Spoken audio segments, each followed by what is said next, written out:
you should do this before you do your Christmas shopping. My name is Paul Vasquez with Tax Lab, and you need to become an ethical millionaire. The Christmas shopping season is upon us, but there's something smart that you should do prior to doing all that buying. We have about 12 and a half months, or 10, sorry, 10 and a half months behind us in this year. And you've probably done some spending, some personal spending along the way. So, if you're like me, you've probably have a separate credit card that you use for personal spending. Food, you may have a card just for food and groceries or the grocery store. You may have a card that's for fun. You may have a card that's for business. Maybe you have a fuel card. So now's the time before the Christmas season comes and kind of skews this data a little bit for buying presents. Now is the time to get that spending inventory and figure out your average monthly spend.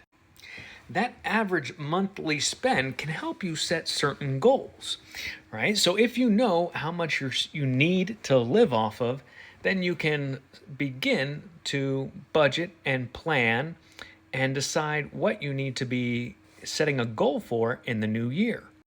This is how to set your New Year's goal. So let's do some groundwork ahead of time. Go ahead to those credit cards. They're going to have a section that allows you to download your transactions for the year. So usually there's like a person icon or your history. There's going to be some way that you can begin to look at that data. Hopefully they allow you to download that data.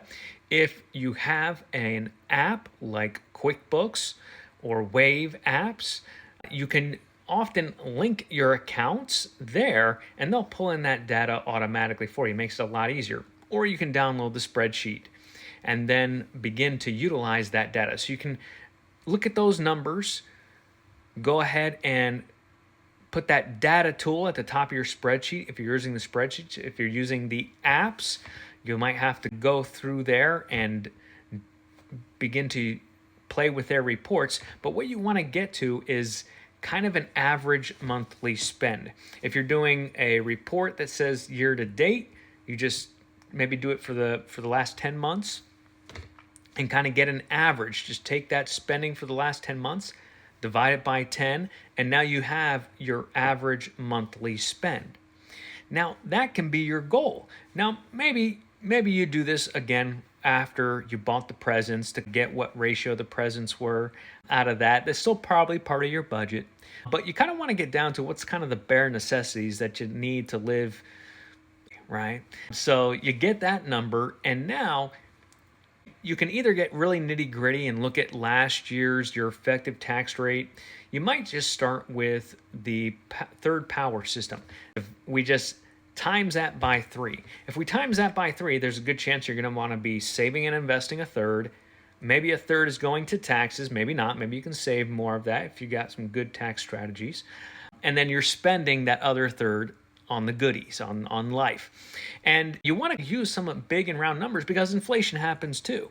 So it's okay, you really kind of want to overestimate just in case there's emergencies next year that you didn't have this year, or if inflation keeps going up, which it probably will. So you kind of want to overestimate that need. I like using kind of the third power system just to really make it an easy ideal to go after and not have to get really nitty gritty. If you're really needing to focus on fine tuning a goal, if you've been doing this for years, you've got specific goals that you're already got in mind. But if you're just trying to get to that goal, here's that third power system, right? You times that by 3, and then that's your goal for income, for gross income, gross revenue, whatever you want to call it, that top line in.